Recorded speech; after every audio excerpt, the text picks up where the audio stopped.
nous sommes dans un pays où ça bavarde beaucoup, pendant que d'autres travaillent.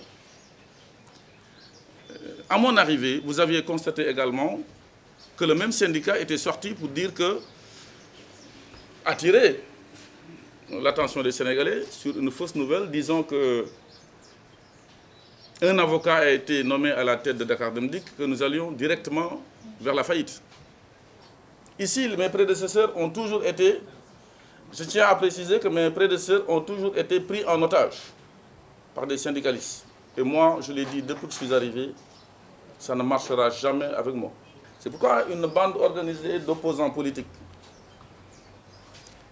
étant soit de Idrissa Seck, parce qu'effectivement, celui qui était le maître de cérémonie là-bas, c'est son bras droit dans la maison, et les autres, tous, sont du PASTEF. Tous, sans exception, je dis bien. Et ils l'ont avoué. Donc on ne peut pas prendre les Sénégalais pour des moins que rien. On se poserait même la question de qui se moque-t-on dans ce pays. C'est vrai que c'est d'actualité, hein, chacun dit ce qu'il veut. Nous sommes dans un pays de démocratie.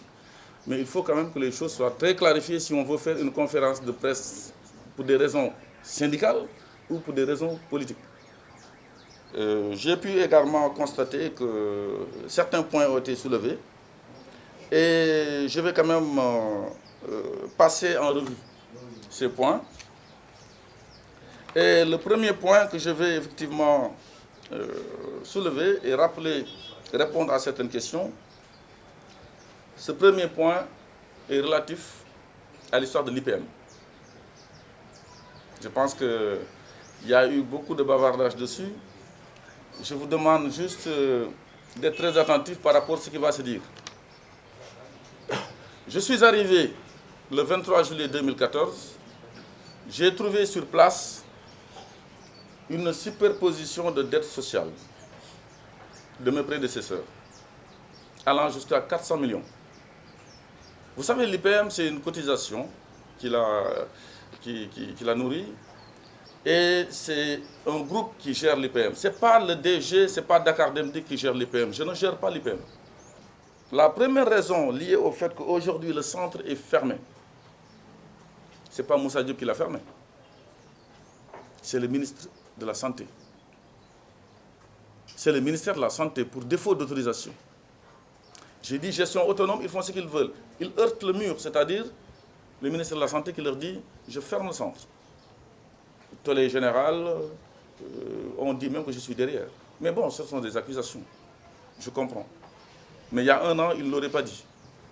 Et si j'étais contre, je n'aurais pas laissé mon nom, parce que mon nom m'appartient. Même si aujourd'hui j'ai envie, je vais tout de suite enlever mon nom au fronton, parce que c'est mon patrimoine. Donc, c'est le ministre de la Santé qui a fermé le centre, pour défaut d'autorisation. Dakar Dem Dikk n'a rien à voir dedans. Ça, c'est une première précision à apporter. Deuxième précision, les autres syndicats qui ont vu, ou bien qui ont senti que cet argent qui leur appartient, les salariés, aurait été utilisé à d'autres fins pour la retraite de M. Goudiaby, parce que c'est lui aujourd'hui le président du comité de gestion. Il préparait bien sa retraite, ce monsieur. Il savait ce qu'il faisait. Pour que lorsqu'il sera à la retraite, qu'il ait une planque. Aujourd'hui, c'est le président du comité de gestion de cette affaire avec l'argent des salariés. Mais de qui se moque-t-on dans ce pays? Il faut quand même qu'on soit clair. En prenant sa fille comme comptable. Tous ceux qui sont dans le comité, dans le conseil d'administration, qui gèrent les UDT, chacun a amené son épouse là-bas, qui travaille. Vérifiez-le. Et on ose parler de népotisme chez moi. Vérifiez ce que je suis en train de vous dire. Le conseil d'administration dont il parle n'est pas le conseil d'administration de Dakar Dem Dikk. C'est eux